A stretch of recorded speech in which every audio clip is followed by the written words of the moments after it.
Hello everyone, Radhe Radhe সবাইকে। হরে কৃষ্ণ, জয় শ্রীকৃষ্ণ। আশা করছি তোমরা সবাই খুব ভালো আছো। আমি খুব ভালো আছি। চলে এলাম জেনেছি গোপু চ্যানেল থেকে ছোটখাটো মিষ্টি ভিডিও নিয়ে। গুড মর্নিং সবাইকে, শুভ সকাল। কেমন আছো তোমরা? অবশ্যই কমেন্টে জানিয়ে যাও। এখন কটা বাজে জানো? তোমরা কেউ বকাবকি করো না। এখন বেজে গেছে 11টা 10। তো 11টা 10 বাজছে কেন? এত দেরি করে কেন উঠেছি সেটা চলো এই ভিডিওতে চটপট করে শেয়ার করে ফেলি। এবং আমি আজকে এই ভিডিওতে কী কী শেয়ার করবো, তো চলো সেটাও শেয়ার করে ফেলি। আজকে এই ভিডিওতে শেয়ার করবো যে আমি গোপাল পুজো দেওয়ার আগে কীভাবে আমি ফ্রেশ হয়ে সুন্দর করে স্কিন কেয়ার করে ঘরদোর পরিষ্কার করি। তো এটা এই ভিডিও শেয়ার করব। এবং কালকে কিন্তু আমার পায়েল দিদি, আমি, মা আর আদি এক ঘরে শুয়েছিলাম। সারা রাত ধরে তিনজন মিলে খুব গল্প করেছি। আর আদিকে, পায়েল দিদির ছেলে, তো ও তো ঘুমিয়ে পড়েছিল, কিন্তু মা, আমি, পায়েল দিদি মানে এতক্ষণ ধরে গল্প টল্প করে আর রাত 2-2:30 নাগাদ ঘুমিয়েছিলাম। তো সকালে উঠতে পেরে ওরা তো সকালবেলা পায়েল দিদি আর মানে আদি সকালবেলায় চলে গেছে বিবি বাড়িতে। আর ওইদিকে সকালবেলা ঠামি উঠে পুজো টুজো করে ঘরদোর পরিষ্কার করে সকালে রান্না বান্না করে ঠামি চলে গেছে পূর্বস্থলীতে। এতক্ষণে ট্রেনে উঠেও পড়েছে। আর এদিকে ভাই তো ঘুমাচ্ছে দেখতেই পেলাম, মাও ঘুম থেকে উঠে জাস্ট ঘরদোর ঝাড় দিচ্ছে। এইদিকে কিন্তু বাবা সকালবেলা বাবা ঠাম্মিকে স্টেশনে নামিয়ে দিয়ে ট্রেনে উঠিয়ে তারপর বাজা মাজা করে চলে এসেছে। এদিকে কিন্তু আমিও ঘুম থেকে উঠে আগে ফোনের কাজ সেরে নিয়েছি। যেমন ধরো ফেসবুক, ইনস্টা, ইউটিউবে যারা সুন্দর সুন্দর কমেন্ট করে রাখো আমাকে, সেই কমেন্টে রিপ্লাই দিয়ে, ফেসবুকে কিছু ফটো কালেক্ট করে গুড মর্নিং ফটো পোস্ট করে, হোয়াটসঅ্যাপে কাজ স্টেটাস দিয়ে SMS করেছো দেখে রিপ্লাই দিয়ে, তারপরে যারা আমাকে সুন্দর সুন্দর মানে একটা ভিডিও করেছে কালকে সারাদিনে ফুডিং ব্লগিং, সেটা এডিট করে শিশু গোপু ইউটিউব চ্যানেলে আছে, শিশু চক্র ফুডিং চ্যানেলে পোস্ট করে, তারপরে যে ফটো ভিডিও পোস্ট হয়ে গেছে সেগুলো ডিলিট করে দিয়ে তারপরে ফোন ক্লিয়ার করে ভিডিও করতে চলে এসেছি। ইন্ট্রো দেওয়ার পরেই চলে এলাম ভিডিও করতে। আর দেখো প্রথমেই জটটা ছাড়ি চুলটা ভালো করে বেঁধে নিয়েছি। তারপর ব্রাশ ট্রাশ করে ফেস ওয়াশ করে, আমি কি ভাবছো আমি ওপরেই ফেস ওয়াশ করি, কিন্তু আজকে ভিডিও করবো বলে নিচে নিয়ে এসেছি। ব্রাশ ট্রাশ করে ফেস ওয়াশ করে তারপরে কিন্তু দেখতে পাচ্ছ জানলামালা খুলে দিয়েছি। সব জানলামালা খুলে পর্দা সরিয়ে আলনা চিকারে জামা গুছিয়ে বিছানা টান্ডান করে পেতে কোলবাইতে পুতুলি সাজিয়ে, আর যে বিছানা চাদর আরেকটা চাদর ছিল যেটা রিজু গায়ে দিয়েছিল, সেই মাথার বালিশ আর গায়ে চাদরগুলো সব গুছিয়ে গাছিয়ে রেখে রিজুকে ঘুম থেকে উপরে উঠিয়ে তারপর রিজুকে উপরে পাঠিয়ে দিলাম।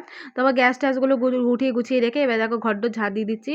তো সাইকেল ঘরেই রেখে দিই, কারণ সকালবেলা রিজু টুকারি পড়তে যায় বা স্কুল যায় তখন সাইকেলটা বার করে।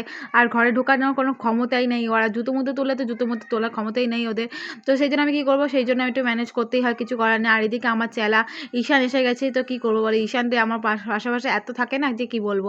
ঈশান সত্যি খুব ভালোবাসে, তাই জন্য সারাক্ষণ আমাদের বাড়িতেই পড়ে থাকে। তো যাই সকালে উঠে দেখো আমি ঘর বার সেতে উঠুন ভালো করে পেতে পেতে ঝাড় দিয়ে দিলাম। ঈশান এখন বাড়ি চলে গেল।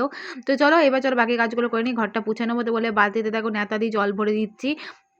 এবার আমি ঘরটা ভালো করে পেতে পেতে পুছে নেবো। এবার তোমাদের কথা যে তোমাদের কি বাড়িতে স্টিক নেই, সারাক্ষণ তোমরা হাতে ঘর পোছো কেন? কারণ হচ্ছে আমাদের বাড়িতে স্টিক কেন, তিনটে আছে, নিচে 2টো রয়েছে, ওপরে একটা রয়েছে।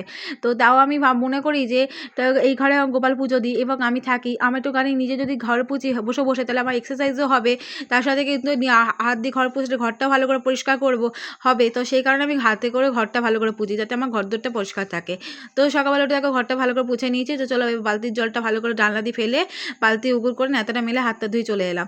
এবার চলো গোপালের বাসনটা মেজে নেওয়া যাক। তো গোপালের বাসনটা দেখতে পাচ্ছ আগে ভালো করে জলটা দিয়ে ভিজিয়ে নিয়ে তাও ভালো করে গোপালের বাসন মেজে দিলাম। এবার সকাল থেকে রাত পর্যন্ত কী কী কাজ করে থাকি সেগুলো মোটামুটি আমি ব্লগে পোস্ট করে দিই তোমাদের সাথে। এবার তোমরা দেখেছো যে আমি একাদশী দিয়ে এই সময় গোপালকে কী করে পুজো দিই। আর সামনে আসতে চলেছে জন্মাষ্টমী, কারা কারা জন্মাষ্টমী পালন করে বাড়িতে গোপাল আছে অবশ্যই কমেন্টে জানিয়ে যেও। আমি তো অনেক কিছু প্ল্যানিং করে রেখেছি যেগুলো এখন বলবো না, আমি অবশ্যই সময় আসে সে সময় বলে দেবো যে আমি একাদশী কী করে পালন করি, একাদশী না জন্মাষ্টমী কী করে পালন করবো, দুটো দিন 3 তারিখ আর 4 তারিখ। 3 তারিখে রাত্রিবেলা লাগছে। এবার জন্মাষ্টমী সম্পর্কে আমি সব বলে দেবো যে তিথি কখন লাগছে, কী রকম জামা কাপড় পরানো উচিত, সব কিছু আমি কী দিয়ে স্নান করানো উচিত, আমি সব একটা ভিডিওতে করে তোমার সাথে আমি কিন্তু শেয়ার করে দেবো জন্মাষ্টমী উপলক্ষে। তো তোমাদের যদি জানার আগ্রহ থাকে, যদি জানতে চাও তো অবশ্যই কমেন্টে জানিয়ে যাও। এইদিকে কিন্তু আমি চলে গেছিলাম ওয়াশরুমে স্নান করতে, আর এইদিকে দেখো আমার বাবা মা কী করছিল জাস্ট দেখো। তো স্নান টান করে নিই। এবার চলো আমি জামা কাপড়গুলো নাইটিগুলো সব ধুয়ে রেখেছিলাম, মায়ের আমার সব নাইটি ফাইটিগুলো ধুয়ে মেলে দিয়েছি। তো মেলে দেওয়ার পর গোপাল পুজো দেওয়া কমপ্লিট করে নিয়েছি, গোপাল টোপাল পুজো টুজো দিয়ে দিয়েছি। এবার চলো স্কিন কেয়ার কমপ্লিট করা যাক। তো ভালো করে চুলটা আসছে, ভালো করে চুলটা বেঁধে নিলাম। তারপরে মুখে আমি এখানে অ্যাপ্লাই করছি গুড ভাইবসের green tea oil control toner. তো টোনারটা অ্যাপ্লাই করার পর তারপর অ্যাপ্লাই করলাম গুড ভাইবসের ভিটামিন সি ব্রিথ একটা গ্লো সিরাম। তো সিরামটা অ্যাপ্লাই করা যাবে ভিটামিন গুড ভাইবসের সিসাস SPF PA+++ সানস্ক্রিন অ্যাপ্লাই করে একটু ভেজলিন লাগিয়ে স্কিন কেয়ার কমপ্লিট করে নিলাম। তো যাই হোক কেমন লাগলো ভিডিওটা আজকে কমেন্টে জানিয়ে যাও। এদিকে ঘর দোর পরিষ্কার করা, স্কিন কেয়ার করা, স্নান করা, গোপাল পুজো দেওয়া সব হয়ে গেছে। তো কেমন লাগলো ভিডিওটা কমেন্টে জানিয়ে, ভালো লাগলে লাইক কমেন্ট করে দিও। টাটা সবাইকে, রাধে রাধে, হরে কৃষ্ণ, জয় শ্রীকৃষ্ণ।